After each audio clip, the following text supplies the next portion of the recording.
Namaste, welcome back. This is Muji here. I am sitting in my room in my little hut, and I'm answering or endeavoring to answer some of the many letters that come to me at this time during the COVID-19 challenges that we're having around the world. And so I offered up some space for a week that people could write into me, and I would try and address their letters. So I hope you enjoy and find benefit from them, and God bless you and thank you so much. We'll go straight in, okay? A little sip of water now.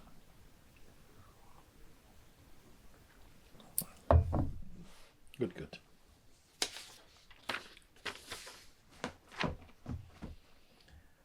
Beloved Father, please accept our immense gratitude, love, and joy of the Self, which is found in our hearts profoundly by your grace. Father, we have been affected financially by this recent calamity, but we are so pleased to report that by your grace we are able to taste and witness this miraculous stillness within more than before, while the surface is being shaken strongly. Thank you so very much for being here, shining your light upon earth. Please keep burning every impurity left inside and merge us fully with you, ever with you as one. And this is a family that have come to visit me. They're a beautiful family, and I am very happy to see you all and to receive your gracious words. Thank you very much.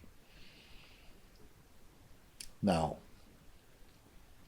it goes here.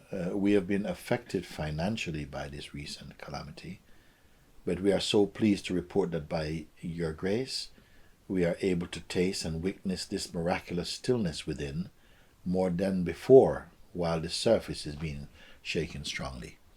And this is often the kind of paradox and the seeming contradictions that can appear in life. Who would have thought that a challenge or a calamity of this enormity would produce actually such richness of human spirit?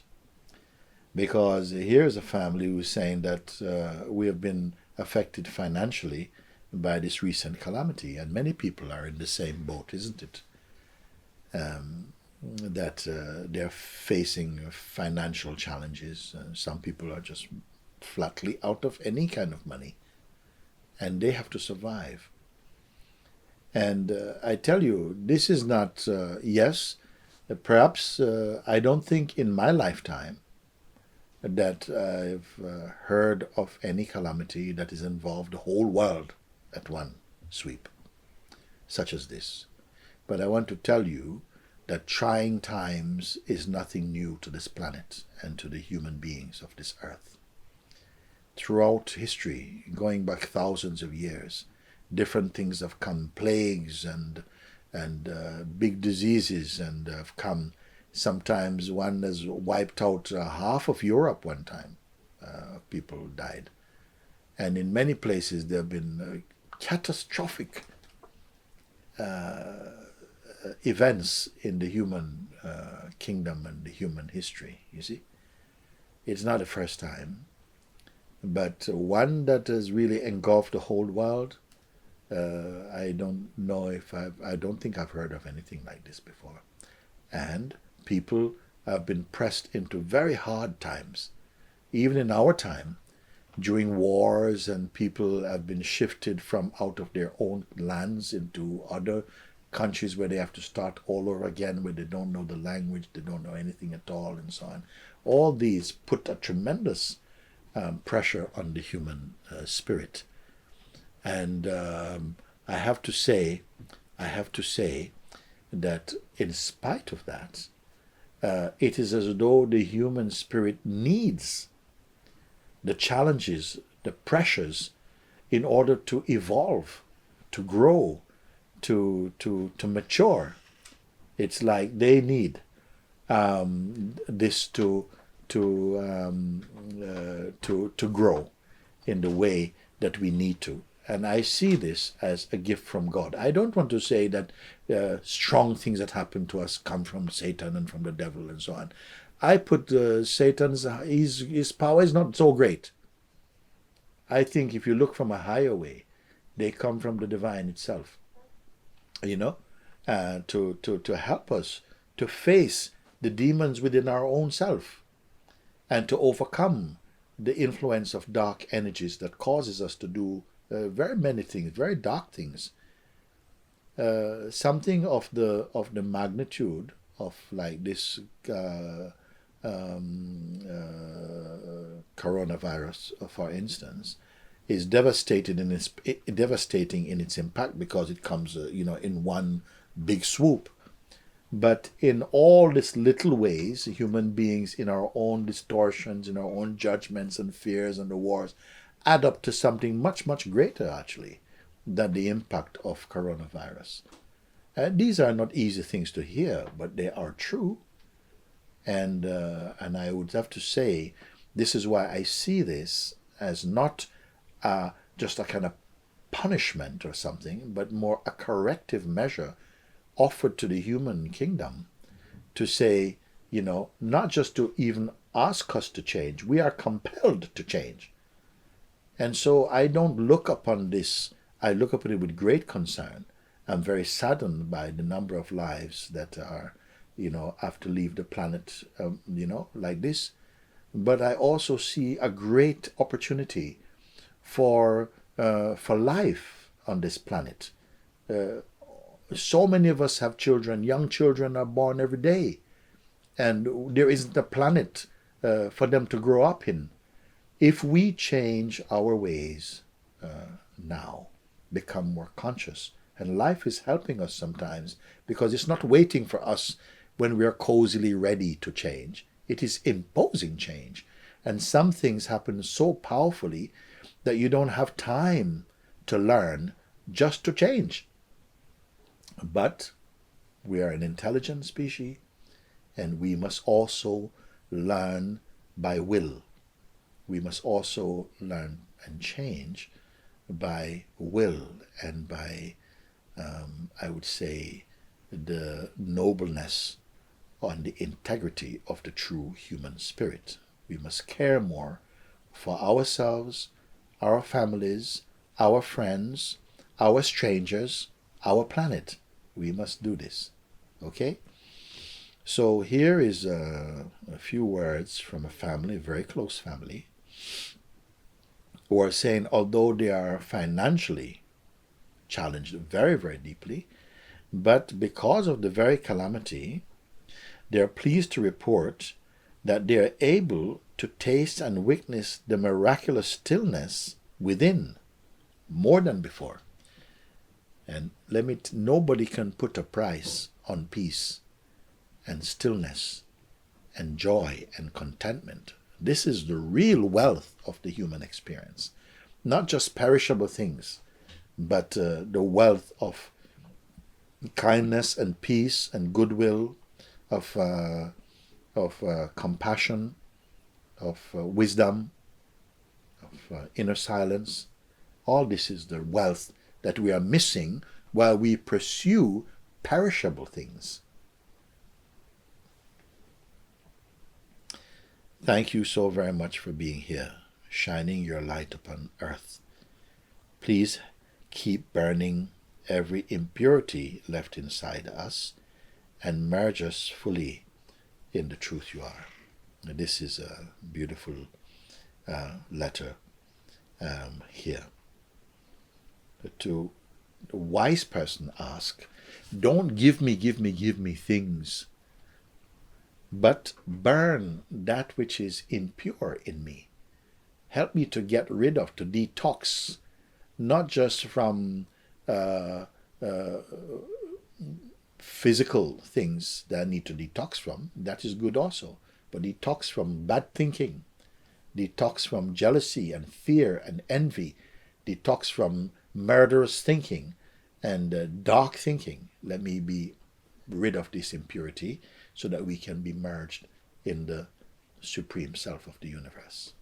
A wonderful letter. Thank you so much. Wonderful.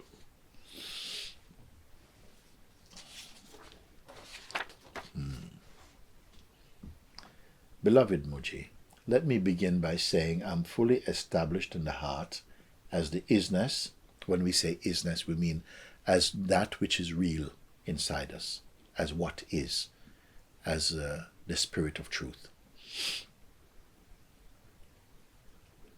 I am fully established in the heart as isness, and I am so grateful for the recent satsang season. It came at a critical time to prepare me for now. I am a nurse in the United States of America, and currently we are facing a great challenge. I am not afraid of death. This being has been blessed to be involved in end-of-life care for the last 10 years. I would like to ask you for your understanding of the Revelations book of the Bible and how we may use this understanding. I find so much wisdom and solace in the Bible. Much love to you and all the Sangha. Kathy from Florida. It is good, refreshing, to hear the voice of an intelligent human being saying, I am not afraid of death. I'm not inviting death, but I'm not afraid of death. I remember my own mother wrote me one letter, the most intimate of letters I've received from her. And she said that I am ready to leave. I am not wanting to leave, but I feel I'm ready, seeing as much of my life I spent collecting burdens for much of it.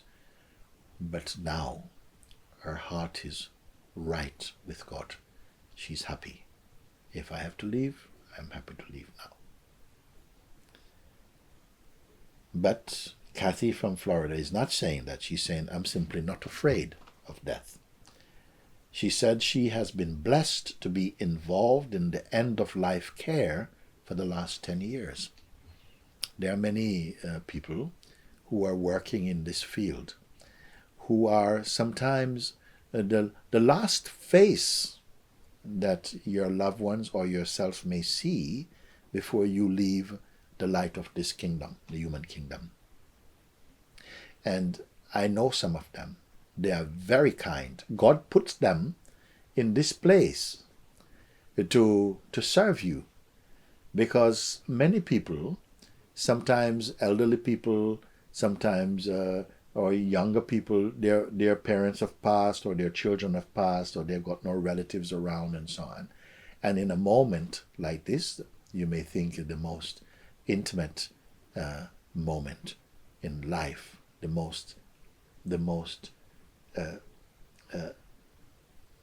what I would say now, one of the strongest moments is the moment of departing, that we think like that.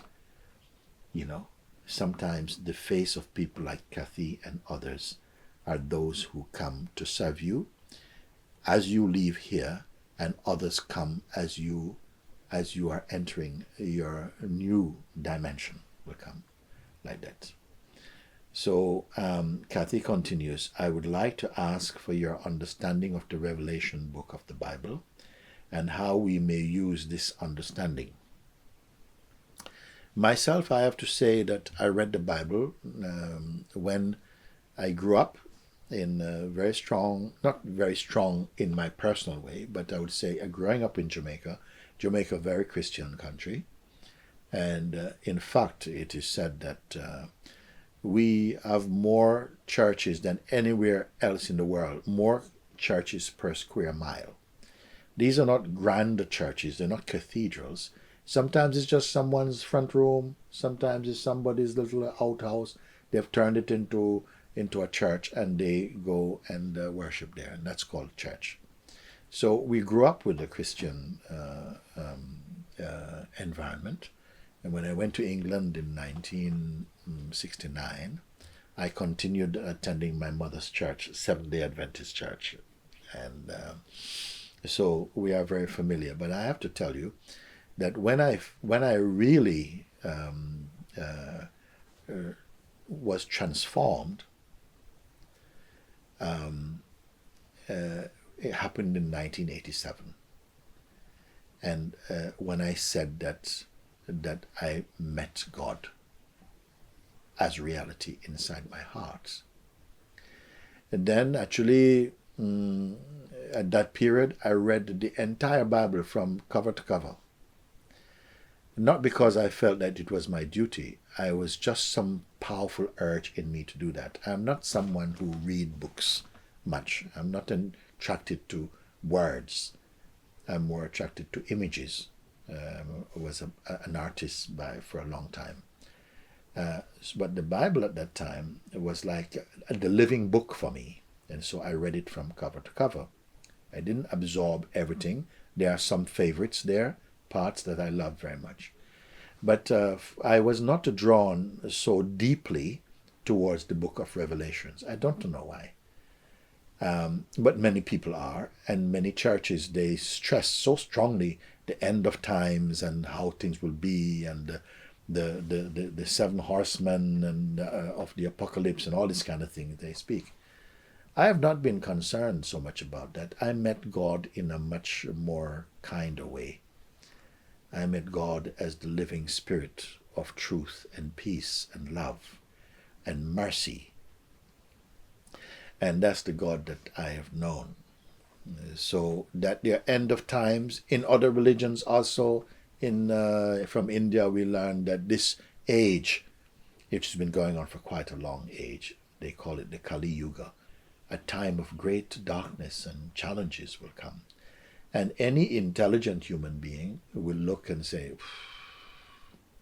we cannot be far from those times. It's happening already. So many terrible things are happening on the planet, and so many things are happening all at once. The weather is going berserk. So many things are happening. I'd also like to remind you that as a result of this present calamity that's taking place, and the human beings are forced to stay at home largely, and so the fuel emissions, the dangerous emissions of fuel and toxic gases and waste and all the things that we pour into the oceans and the rivers, and how we pollute rape the forests of the earth, which is like the lungs of the planet and so on, has stopped for now. And what we are seeing is a recovery by the earth that is astonishing. So many wonderful signs are here. And as I've spoken before, I walk outside now because our quarantine time is stopped for the moment. We are still obeying many restrictions about that, but we are more free than we were ourselves the last couple of weeks. We can step outside and we have a forest nearby. I can see that the skies are so brilliant, cobalt blue skies, and fluffy white clean clouds, and the air smells like rain and fresh and crisp, and I see the plants are healthy, they're not covered in sickness, and the earth feels rich. Some earth you can put it in your mouth almost. So I see many good signs, and I also continue to see many good things that are happening around the world, such as rivers that were polluted for a long time. I've seen dolphins swimming in the rivers. People are astonished, what is going on here? It is saying that, whoa, the earth is responding. It's detoxing from much of the filth that we push upon it. The very earth that takes care of us, without which we cannot live. I see wonderful signs there of detoxing, of returning to a harmony, many things we see. And I hope this is happening also for human beings, that we are detoxing also in our hearts and minds. Our spirit and being is being, we feel, of course, presently under tremendous stress and crisis at the moment, but often these things produce wonderful results inside the human heart. We don't like it. Our minds don't like it because we are used to a certain idea of freedom that is we are not able to enjoy in the way that we take for granted. And that's one of the things. We take a lot of things for granted, but right now we cannot take many things for granted. And I feel that these kind of pressures over throughout human history has helped human beings, give them the chance to stop, to reflect, to grow, to deepen, to discover a deeper truth about what we are and our purpose on this planet. So again, like I say, for me, revelation means whatever is going to take place on the planet, in the world, God has got it for me. And that we don't have to worry. I don't want to be blind. I'm not closing my eyes, say I don't want to look. I look very, very much, and I see very plenty. And I've also had a taste of it to see what it can be, how human beings can be unkind, how they can, speak many bad things, and lying things, and deceitful things, with the intent to harm each other, and how people kill each other, and there's so many things, neglect their children and poison people and so on. I've seen these things. So I just want to tell you, because I don't know if your last statement there, I find so much wisdom and solace in the Bible. If you are directing that to the book of Revelations, all the books of the Bible share something, speak something to our human nature, give us a chance to reflect, to change, to harmonize, and so on. So, with that being said, you close by saying, much love to you and all the Sangha. Kathy from Florida. Thank you, Kathy. Thank you. And thank you for all the work that you do in helping to say goodbye in the best way to people whose time has come to leave this dimension and to go into God's next play. Okay, here we go. Beloved Muji, thank you for giving us the opportunity to write to you. Such a blessing. I heard about you a few weeks ago on the 21st of February. I saw a video from a satsang in Rishikesh, and in my heart was immediately clear, you are that. I was crying 1 week long of joy. Now, every day, I just sit. I close my eyes and I fall in one moment in this emptiness, full of peace. Wonderful. I could stay all day with closed eyes. Time doesn't exist anymore. I feel love, compassion, gratitude. I belong to everything.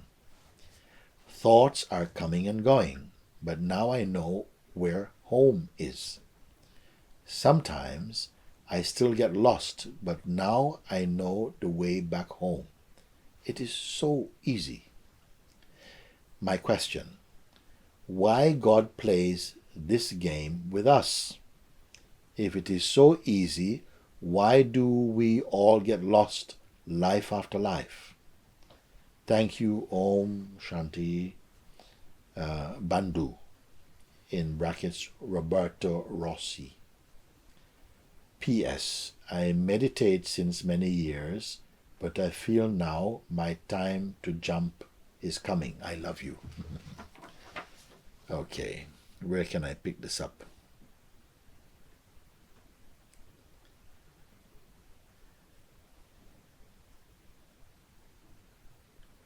Okay, I could stay all day with closed eyes.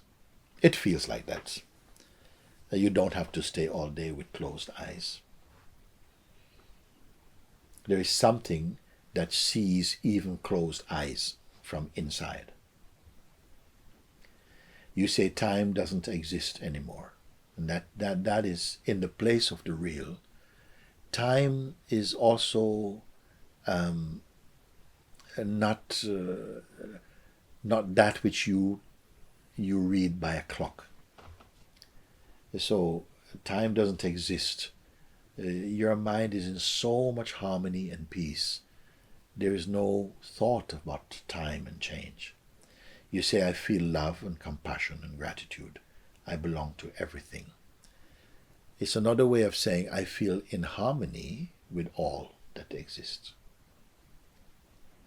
Thoughts are coming and going, but now I know where home is. The thoughts are coming and going, but now I know where home is. Home is where? Home is no longer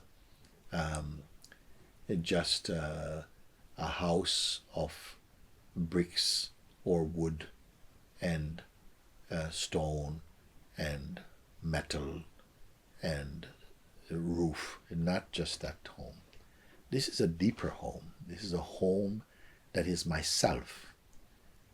My home is myself. Not even just my body. Your body is also a home. Your body is also a home. You see, in your other house, you can live in a house. Somebody may come and knock on your door. You're not there. So, but your body, generally, if somebody recognizes your body and they come, you're pretty much likely to be there. Okay? That's the home that the people generally talk about when they're developing some spiritual consciousness, some awareness of themselves. They say, yes, this is my house, but I live in the house, but I'm not the house. Some people even say that.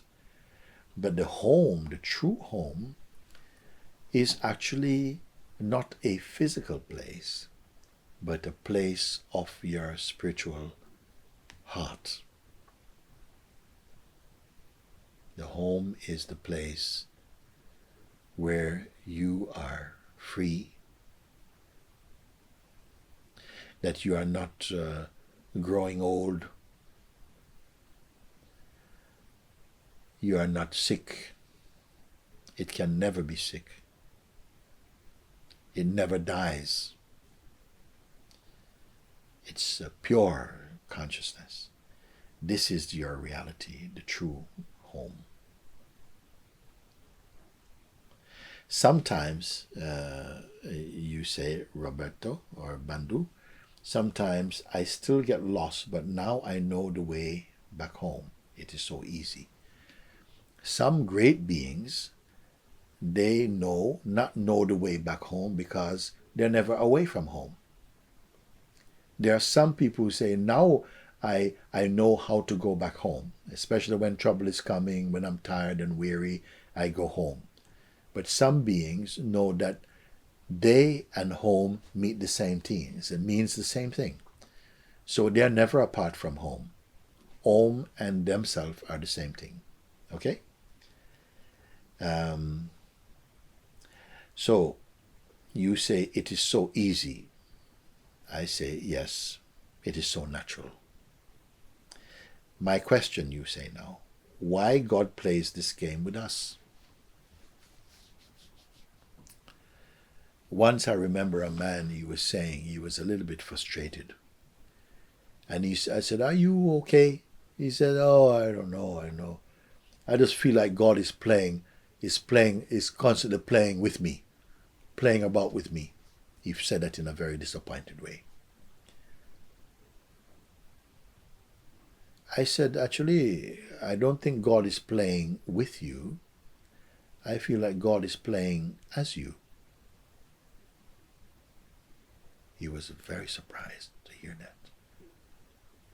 I don't think he fully grasped what that meant, but somehow it felt like a great space had opened up inside his heart. He said, whoa, I'm not just something that's been flicked around by the fingers of God. The God self is also in me. And that one is playing, appearing and pretending to be a human being going about this kind of stuff. And in all of my plays, even when I'm deluded and I'm think I'm doing something only for myself selfishly, somehow my actions still serve God. That is wonderful. He went away quite relieved. You say, if it is so easy, why do we all get lost life after life?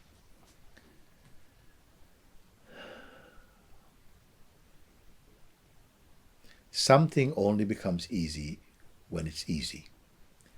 The obvious is only obvious when it is obvious. Only when we mature enough to grasp the fundamental things of life, which are in fact the simplest and the most natural, the easiest in some way. But as we are growing up, our worldly conditioning, we get much more complex, much more mental. We turn many things which are simple into problems and then set about trying to solve the problems. And this play, we seem to feel a bit lost after a while. We become lost because we want to go by our own light, by our own experience. We are not open to be in synchronicity or to find a harmony with a higher intelligence. We want to do it all by ourselves. And so after a while, you will get frustrated because your intellect is not great enough to really fathom how life really works. For this, we have to surrender, we have to be humble, you have to give more time to introspection, to contemplate, and so on. And like this, we grow in wisdom and understanding. Excuse me, I've had this beautiful cup of tea here for quite some time, and now it's lukewarm. I'm having a cup of Tulsi tea. Thank you. Thank you. So, well, I mean, that's it. You finally close by saying thank you, Om Shanti, Bandhu, Robert Rossi. You put P.S. I meditate since many years, but I feel now my time to jump is coming. I love you. To jump is simply another idea. We think, finally I must make the final jump. The best way I can put it is to stop avoiding yourself.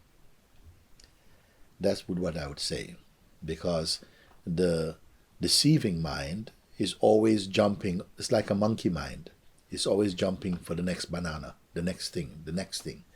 And so I call this stage largely of our life lived in this stage of distraction or distractedness, meaning distracted from the truth of your own self. We want to find out about everybody else, but about yourself you don't know, you only assume. So the best way I can read these last lines, I feel it's my time to jump. I can see it only in this way. To jump means to jump out of avoidance and to step back into my stillness, to pay attention to myself. All the very best to you, Bandhu, Roberto. Lots of love. Thank you. Okay. What do we have here now? I really feel for a short one. Let's see how we get on with this one. Dear beloved Mooji, you have touched my heart in such a profound way that silence is progressively becoming my home. What a wonderful thing. When silence becomes your home. Actually, home, even in its physical implication, should be a place where you feel most relaxed, you feel most yourself. You're not performing, you don't have to become somebody, you don't have to impress anyone, you can just relax. But even that sometimes people are not able to enjoy, even if they're by themselves. If you have an agitated mindset, if you have strong ego, you will not be able to enjoy this. Here, Robin, she's saying, I have touched my heart, you have touched my heart in such a profound way that silence is progressively becoming my home. What happens when your home becomes silence? And this home is not a home of bricks and mortar and stone. This home is inside your heart. Then it means even when you're walking about, when you go to another country, where you're always at home. And your home is becoming a place of silence. What a beautiful thing. There is this burning, Muji, but also some fear of losing my way or becoming complacent as a seeker of truth. It is a very healthy concern to have that. Some fear of losing my way or becoming complacent as a seeker of truth. Then, if that is arising in you, regard that as an act of grace. Is telling you maybe you're indulging in some aspects of the mind that is not in service to self-discovery. It's more taking you out into the wild lands of the senses and mind projection. And so this caution is arising in you, some fear of losing my way. You don't want to lose your way. That's why you say that. Or becoming complacent as a seeker of truth, meaning that some people, they begin to discover the truth inside their hearts. But what tends to happen is that they start to just enjoy the nice feelings and they don't do the deeper work, which is to, keep focus, not just paying attention to feelings which are momentary, but looking at even where the feelings are arising from and what it is that is perceiving even feelings. Even the subtle things that come up in the mind are perceived. What is it that perceives them? When these questions engage your attention, this is already an auspicious sign, you see, that here you are going to go even more deeply, more stabilized in your inner discovery. I read on. I can confirm that both the fear of loss and seeker identity are relative to the idea I have of myself.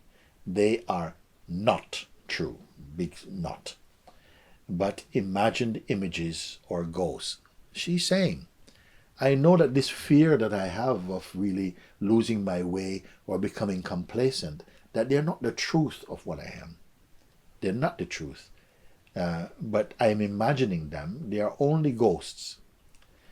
There is still a seeming narrator voice here who interprets, comments, and judges. But I'm aware of it, and I know I cannot be this voice. What a wonderful recognition. You see, listen again. There is still a seeming narrator voice here. Something, the mind, you see, the mind, the psychological mind, the personal ego mind is constantly chattering. Look at them. They don't like you. Watch this thing here. Oh, you're doing really well. Oh, you made a mistake. No, you're going to miss out. Oh, they're not going to like you. Oh, do this thing. And this one that you say, this narrator voice, who is always interpreting, commenting, and judging, you know this voice, everybody. They know this tendency inside. And the thing is, but I'm aware of it and I know I cannot be this voice. This is the trouble with many people, is that they believe in this voice. They believe, even though this voice is a liar, is a deceiver, is the devil actually. We say like this, we don't have to say it's the devil because some people don't like to hear that. But I say that they're negative energies, if you want to call it that. The little gremlins in your head, talking and interpreting and judging people and so on, or putting yourself down or putting other people up too high or this type of thing. You are aware of that is the deluded mind, the negative mindset that is speaking like that, and you know I am not this voice. Still, it seems to go on. How to get rid of it? You may not be immediately capable to stop that voice, okay? But you can see its unreality and recognize that where you're looking from to notice its unreality is a truthful place, and keep meditating on this place, which is a higher place of consciousness, you see, and be effectively dead to the voice of what the mind says. Now, this may take some time, a little practice, of whenever the mind speaks, you just turn away from it. You just don't follow it. Don't go drift off with this voice, and get a little bit more clear. So it tallies up with you saying that you have a fear of becoming complacent by listening to these voices. This negative mindset is always trying to get you involved in some activity so that you're distracted from paying attention to your natural state, your natural self. And because of this, you will come into suffering states, confusion and anxiety and so on, doubts even. You see, if you give too much attention to this voice. And every human being knows this voice and have the power to transcend its influence. Every human being has the power. And if you trust in God, if you listen and you contemplate and listen to the voice of the messengers of God, then it will guide you and you will develop the strength and the authority to transcend these negative mind states. I choose to use everything for freedom. My mother's recent passing, this coronavirus pandemic, this body that will also pass someday. I know nothing at all, and I am grateful for this. Listen to this, lady. I choose to use everything for freedom. I'm putting everything in my freedom basket. I'm using every experience, my mother's recent passing. That's a very strong thing. Many people fall into depression and are heavily debilitated when their loved ones have to leave their mortal frame. But you're saying, I'm using that. Even the pain of that is helping me more to find my freedom. I'm using this coronavirus pandemic with all of its roaring face. I'm going to get you. I'm using this also for my freedom. This is very great wisdom, actually. I'm also using the fact that this body will also pass away someday, sooner or later. I'm using it because I'm alive now. I'm using all these testing, challenging phenomena to actually find my way home to the truth. How wonderful. She admits, I know nothing at all, and I'm grateful for this. Who says this? I know nothing. I cannot rely on anything at all. Everything seems to be changing. Everything that appears, disappears. Everything comes, goes. Something looks like that today, tomorrow it looks like this. What she means, I know nothing, it means I can depend on nothing at all. That's what she's saying, Robin. I can't depend on anything at all. For a long time, we've been depending on our bank account. We've been depending on your job. You've been depending on your marriage. You've been depending on your children. You've been depending on your friends. You've been depending on the weather. You've been depending on so many things. And where are they now? Where are they now? So Robin has recognized, yes, I am not cursing the world. The world is beautiful. I say there's one earth, but there are billions of worlds, because inside there's your own movie of your own life. You make your own unique world in your mind. And the world is not just a physical phenomenon.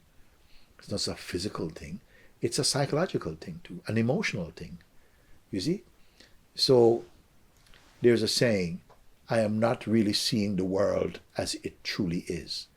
I am seeing the world as I am. These are very, very important things to reflect upon.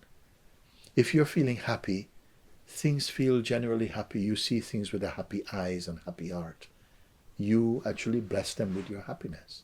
When you're feeling down and sad, the things is very, you don't even like to see happy people sometimes.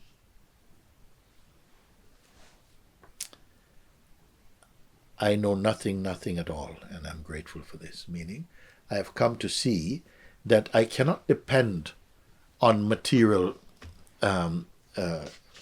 existence. It's not enough. You may have all the money in the bank, and you can still be unhappy. You see? I say there is a poverty in wealth, and there's a wealth in poverty. Can you understand this term? Don't think because you have things means you're rich.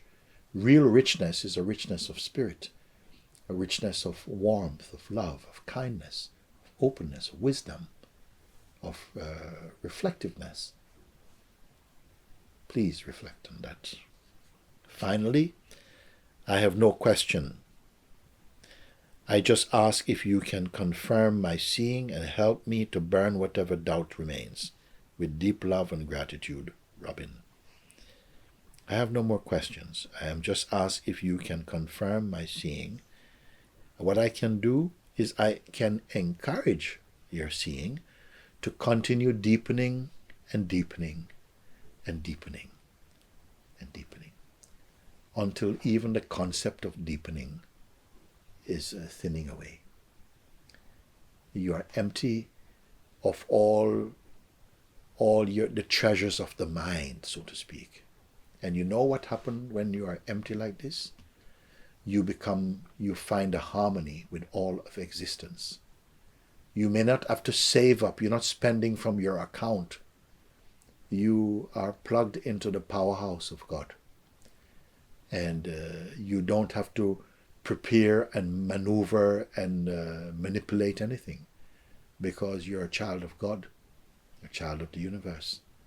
You can move more spontaneously, more freshly, more intuitively, more harmoniously. But it will feel like a risk to the ego that is always trying to make some technique out of life, always learning how to be rather than being yourself. So I respect, I love you, I love your letter, Robin, and I feel that you are a true student of truth in your dynamic self-portrait. And you're also focusing and discovering more and more and stabilizing in your fundamental nature. You see, this is wonderful. God bless you. God bless you.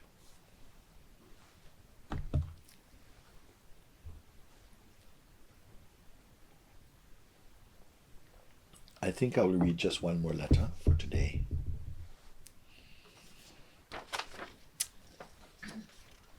Here goes. Beloved Guruji, thank you for this opportunity.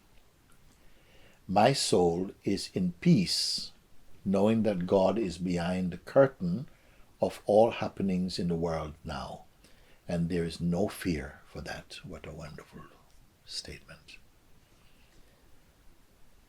My soul is at peace, knowing that God is behind the curtain of all that is happening in the world now, and there is no fear for that. Only here will you find peace. When the world is not in your hands. Sometimes we feel, my life is in my own hands. My future is up to me. My happiness is up to me. But here is one, a young woman, Moni Valo from Macedonia, who has come to see, my soul is in peace, knowing that God is behind the curtain of all happening in the world now, and there is no fear for that. What causes a deep sadness in my heart is to see people getting mad by being with each other in this quarantine time. Yes. Much madness. You see, many people have not learned to be alone, even when they are by themselves.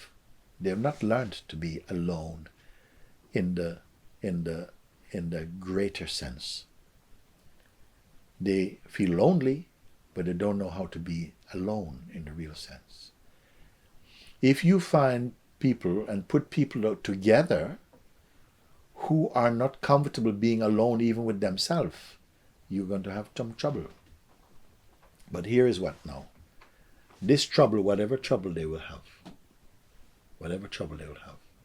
it is going to give them greater strength.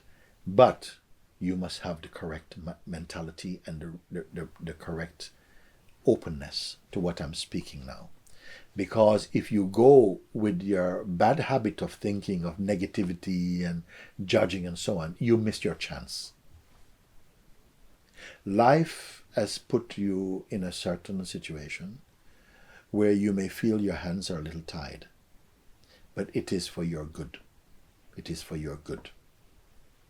You know, there are some people who they have to be tied down, otherwise they hurt themselves. I'm being very extreme now, but these cases do exist. There are people who have to be tied down for their own good, otherwise they hurt themselves. You have not gone that far. Some people, the more restriction, the mind fears restriction, but restriction often helps us to appreciate, to discover, to mature. This is the amazing thing. Just in the same way that sickness is often a kind of healing also. But who tells us this? If you're sick, you run to the doctor, they push up medicines on you and whatever it is like that. And that's the way that we're used to it. But who tells you that sometimes being sick is also a step towards healing? Sometimes it's a detoxing. When you're detoxing, you don't feel good. You feel terrible. But you are in the stage or process of healing. And we must be patient. So this is what's happened for a lot of people. When they're put in quarantine, and then they are finding it very, very difficult. I saw one video someone sent to one of the Sangha members, and I was watching it. A funny one in this quarantine time. And somebody was talking to a young man and said to him, okay, now that the quarantine time has come because of the virus and so on, you're being given one of two choices, okay? A or B, you must choose. And they say, okay, number A, you must be confined with your wife and your child. And B says B, I'll take B. I found it very funny. He didn't want to know what B was. He said, no, I don't want to be stuck at home with my wife and daughter. Now, it seems, well, sometimes people, who a bit perfectionist, they will say, oh, that was so terrible. That's not even funny at all. But many people get the fun of it. That sometimes, I know also one of my aunties, I've got to be honest about it. She was married with her husband in England for many, many years. Some people are married for, 50, 60 years.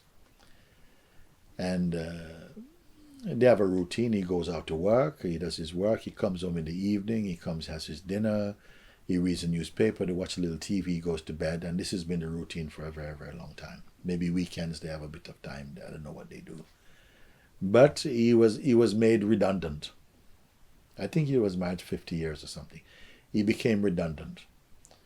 When he became redundant, he has to be at home. Okay?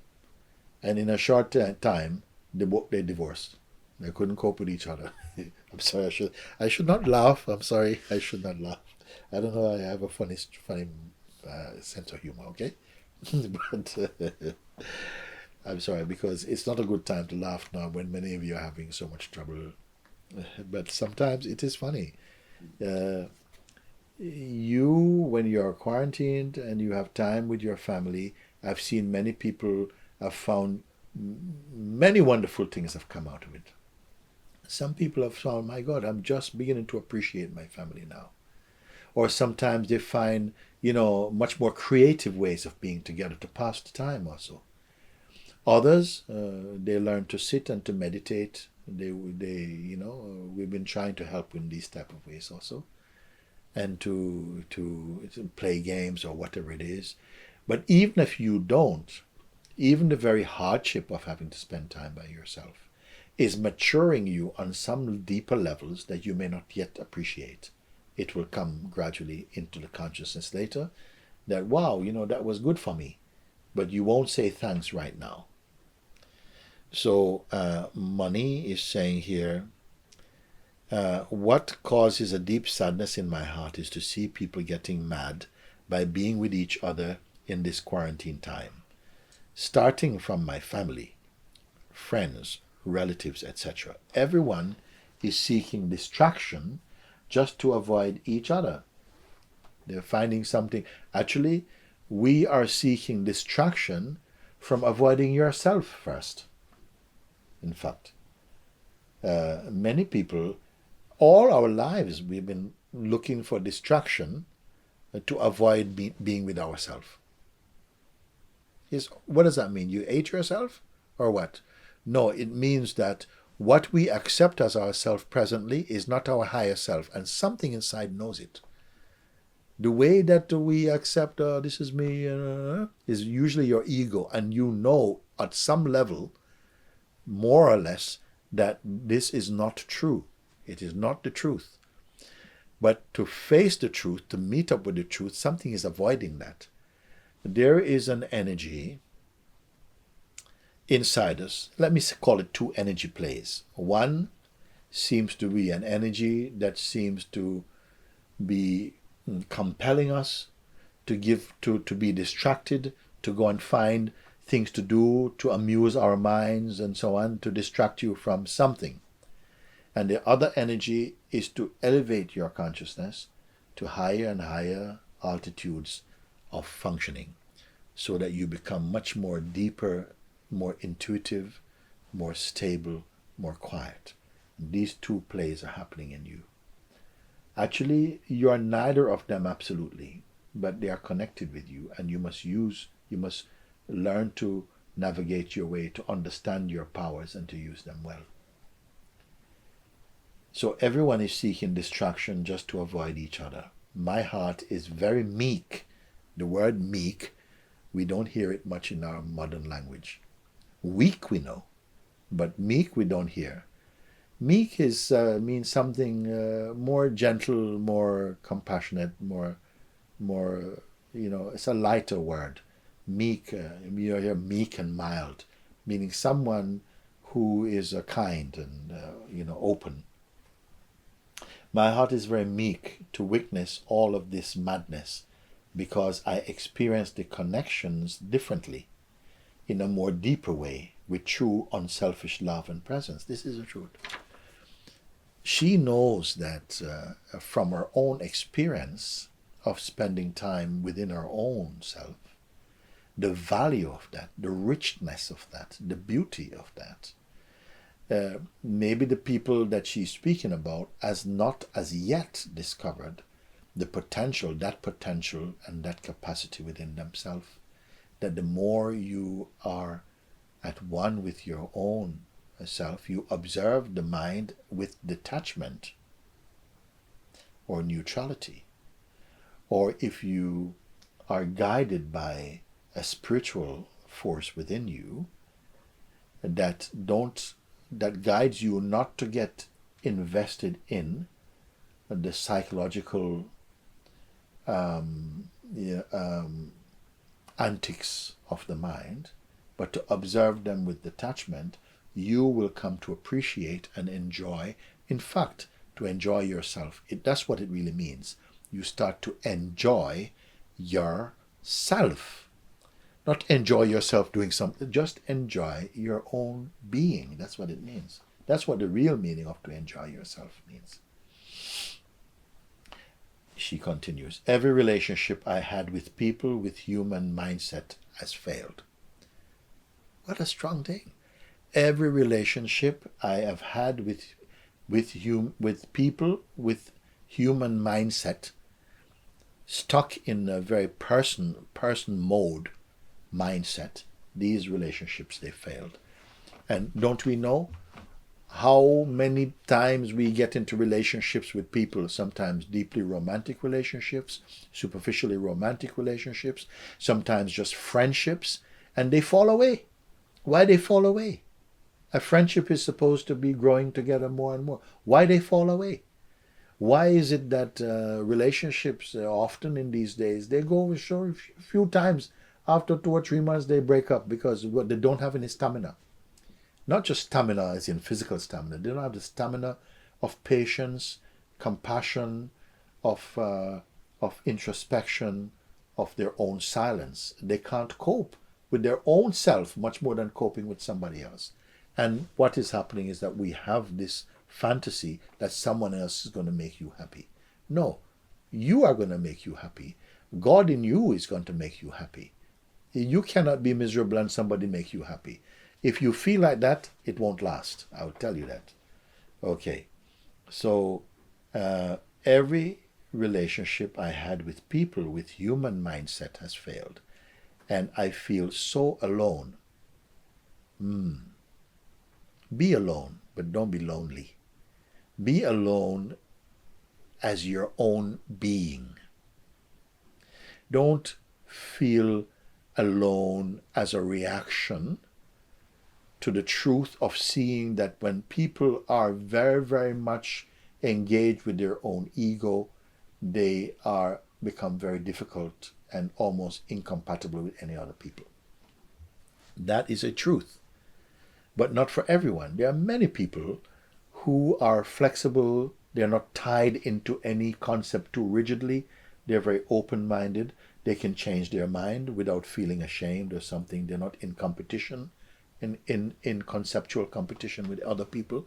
They're easy, they're flexible, and they're very likable. They're very easy to be with.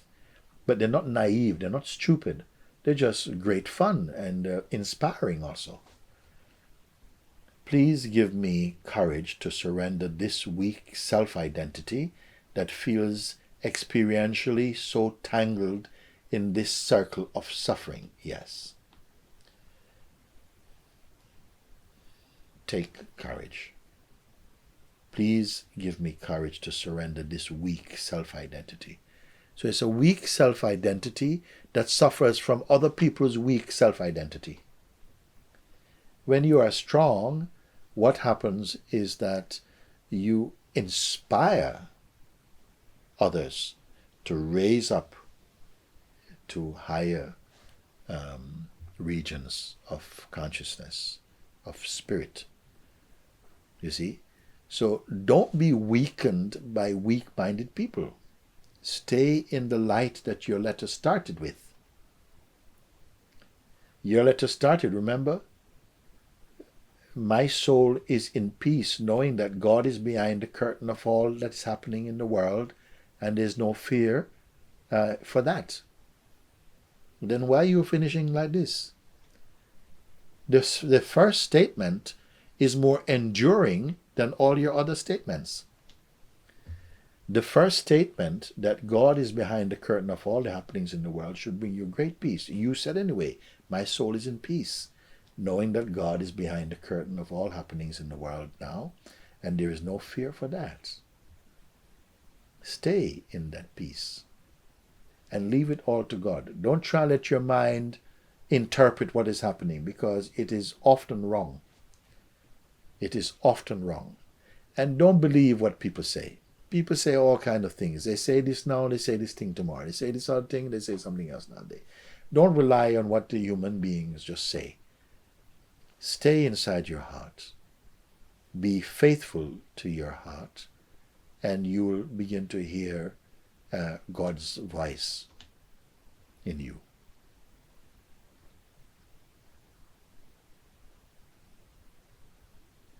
So again, this is the last closing words. Please give me courage to surrender this weak self-identity that feels experientially so tangled in this cycle of suffering. Yeah. Don't give it so much importance. These are things that come and go. They come and go.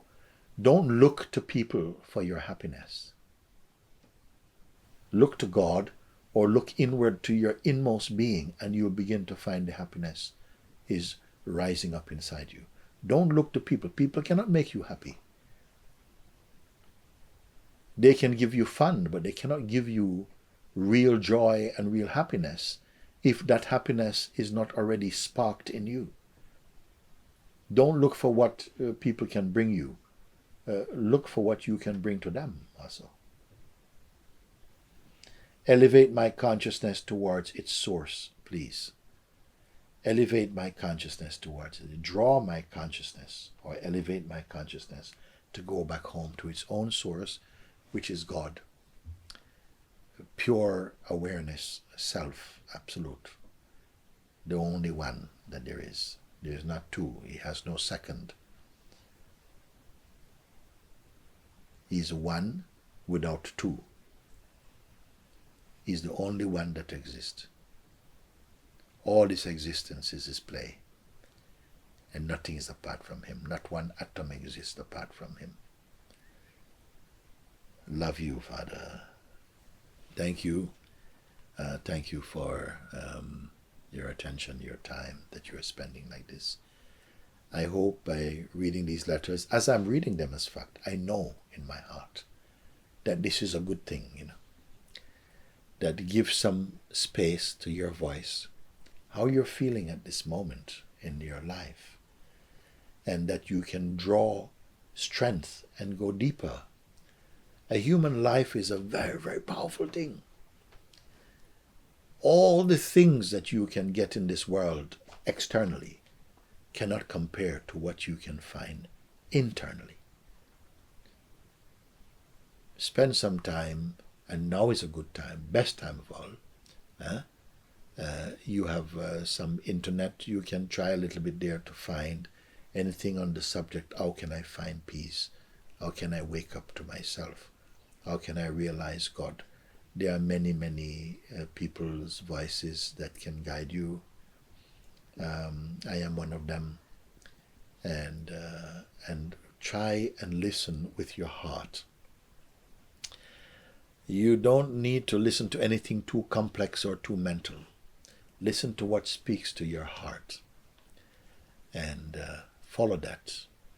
And marinate in the things that resonate with you.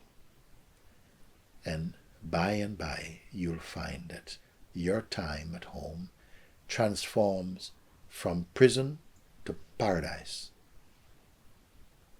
Mind wants to take it as prison. You're imprisoned. No, you're in paradise. Where is paradise? Is it in your room only? No, it's inside your heart.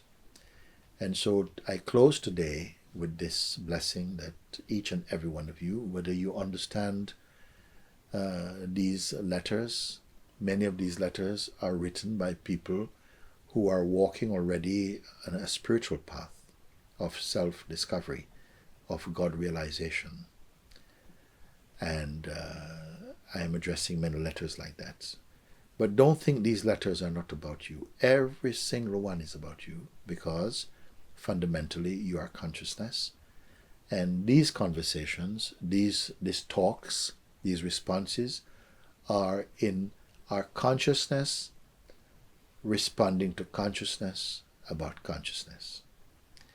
It is consciousness responding to consciousness about the God universe that we exist in and as, and it is our fundamental nature. So make use of this, continue to abide by the instructions given by the government and by the helping groups, the nurses, the many fine nurses and doctors who have given up so much to support your physical health at this time, and also the many people, psychologists and so on, who are themselves also offering advice to people at the level that they can make use of, and all the teachers, all the teachers in the world, and the preachers and the prophets who are around to help to guide mankind at this time, those who are open. Find a voice that resonates with you and that helps you to feel not afraid, but encouraged, and feel courage, and feel not just hope only, hope as well too, but feel invigorated and inspired also that your life is not over. It will never be over in the true sense of the word. And I hope you understand, having listened to my responses to some of these letters today, and all the very best to you that I can wish, whoever you are and wherever you may be. And I pray for and bless all the governments of the world, and all the world leaders, all the presidents and prime ministers and all of them, that they may receive the grace of God and be rightly guiding their people, their governments, their ministers, their armies, their nations to a greater solution to this challenging times, to show as an example of places like Portugal and other countries who are really setting great examples at this time of how we should be, with our families, how we should be with our neighbors, how we should be with ourselves, and setting a good example. They're not going out to set examples, but they cannot help it because of their compassion, their humanity, their love. So many wonderful things are happening in the world. I wish goodness for this world. I wish you a happy life, a life of prosperity in the spirit, prosperity in the body as well too, why not? And goodwill towards everybody. Bless you, bless you. Have a wonderful day wherever you are. God bless you.